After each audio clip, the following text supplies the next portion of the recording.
আসসালামু আলাইকুম বন্ধুরা, আজকে আমরা ডিকোডিং ওয়াইটি এর মতো ইউটিউব থাম্বনেল বানানো শিখব। আর এই থাম্বনেল আপনার চ্যানেলকে গ্রো করার 90% চান্স থাকে। আপনি আপনার ভিডিওতে থাম্বনেল না ভালোভাবে করতে শিখলে আপনার কোনো ভিউ আসবে না। আপনার ভিডিওতে যতই ভালো এডিটিং করেন না কেন, যতই ভালো কন্টেন্ট বানান না কেন, আপনার থাম্বনেল না ভালোভাবে শিখলে কোনো কাজেই আসবে না। তো তার আগে আপনি যদি আমাদের চ্যানেলে নতুন হয়ে থাকেন তাহলে অবশ্যই চ্যানেলটিকে সাবস্ক্রাইব করে পাশে থাকা বেল নোটিফিকেশনটি অন করে রাখবেন। তো চলুন বেশি না কথা বলে যাওয়া যাক মূল পর্বে। তবে হ্যাঁ, আমরা কিন্তু পিক্সেল ল্যাব অ্যাপ্লিকেশন ব্যবহার করব, যেটি আপনারা সহজে গুগল প্লে স্টোর থেকে ডাউনলোড করে নেবেন। তো আপনি আপনার ফোনে পিক্সেল ল্যাব অ্যাপটি ওপেন করে নেবেন।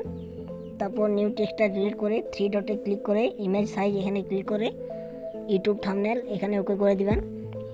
এরপর প্লাস আইকনে ক্লিক করে ফ্রম গ্যালারি আমি এখানে কিছু পিএনজি নিয়ে নিচ্ছি ব্যাকগ্রাউন্ড।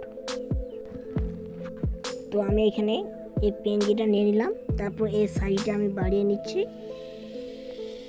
এই সেটিংসের মতো অপশানে আসতে হবে। তারপর রিলেটিভ সাইজ এটার অপশানটা ফুল করে নেবেন। এরপর প্লাস আইকনে ক্লিক করে কিছু টেক্সট লিখে নেবেন। তো আমি টেক্সট লিখে নিচ্ছি।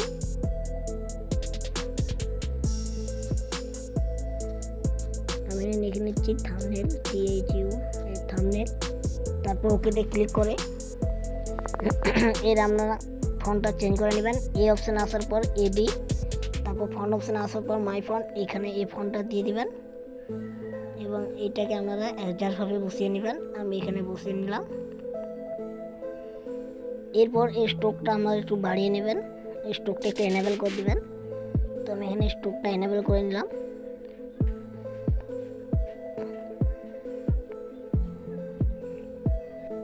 তো এই থাম্বনেল লেখাটাকে আপনারা অ্যাডজাস্টভাবে বসিয়ে নেবেন। তো আমি এটা বসানো হয়ে গেছে। তারপর আরও একটা টেক্সট লিখতে হবে। তো আমি এখানে লিখে নিচ্ছি জিনিয়াস লিখে তারপর ওকেতে ক্লিক করে এর ফন্টটাও আমরা চেঞ্জ করে দেবো। আমরা এর ফন্টটা চেঞ্জ করে নিচ্ছি।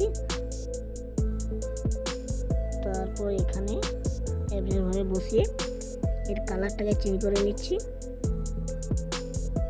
কালার অপশানে আসার পর গ্রিন কালারটা নিয়ে নেব।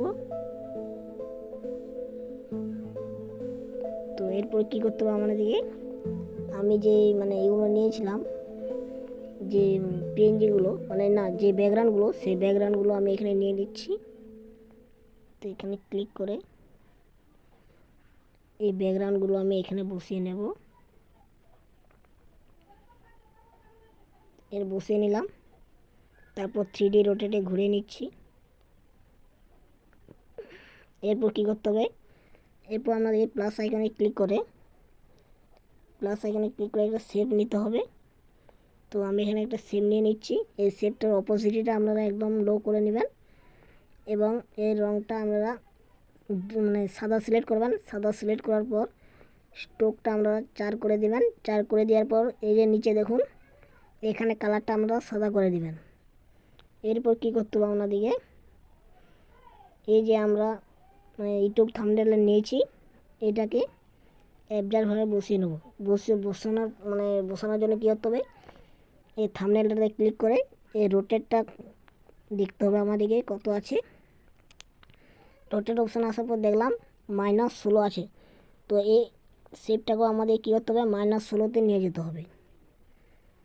তো আমি এখানে নিয়েছি -16তে। তো হয়ে গেছে -16। এরপর এটাকে আমি অ্যাডজাস্টভাবে বসিয়ে নিয়ে এই লেয়ারে ক্লিক করে এখানে ক্লিক করে এই দুটোকে আপনারা একসঙ্গে করে দেবেন। একসঙ্গে হয়ে গেছে, এই দেখুন একসঙ্গে হয়ে গেছে। এরপর কী করতে হবে, আবার প্লাস আইকনে ক্লিক করে ফ্রম গ্যালারি আবার একটা ব্যাকগ্রাউন্ড নিতে হবে। তো আমি এখানে ব্যাকগ্রাউন্ডগুলো নিয়ে নিচ্ছি।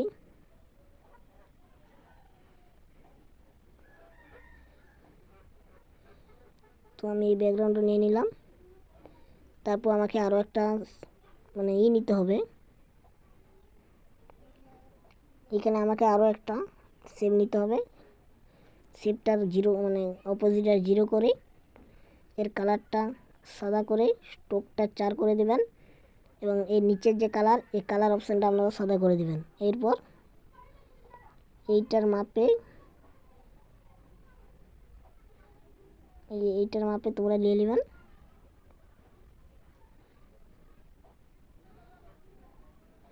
এইটার মাপে নেওয়া হয়ে গেছে। এরপর কি করবেন, এই লেয়ারে ক্লিক করে আবার এই উপরের দুটোকে আপনারা এইখানে করে নেবেন। এই দেখুন, এইটাকে আপনারা পারলেন 3D রোটারে ঘুরিয়ে নেবেন আপনাদের ইচ্ছে মতো। তো আমি এখানে রেখে দিলাম এটা। এরপর আরও প্লাস আইকনে ক্লিক করে এই ব্যাকগ্রাউন্ডটা নিয়ে নেব।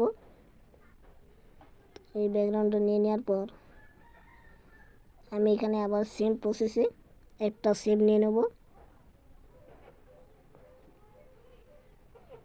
এখানে আমি একটা শেপ নিয়ে নিলাম। তারপর এর অপোজিটটা আমি একদম 0 করে দেব। এরপর এর রঙটা সাদা, স্ট্রোকটা 4 করে দেব, এর সাদা নিয়ে নেব। এরপর এইটাকে আমি বাড়িয়ে কমিয়ে এদেরভাবে বসিয়ে নিচ্ছি। তো বসানোর পর আবার লেয়ারে ক্লিক করে আবার এই দুটোকে একসঙ্গে করে নেবেন। এরপর ওকেতে ক্লিক করে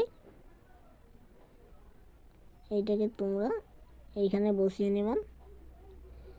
এরপর এই লেয়ারে ক্লিক করে এইটাকে মাঝে বসিয়ে নেবেন। এই যে দেখুন আমার অলরেডি হয়ে গেছে। তো ভিডিওটি কেমন লেগেছে অবশ্যই কমেন্ট করতে ভুলবেন না।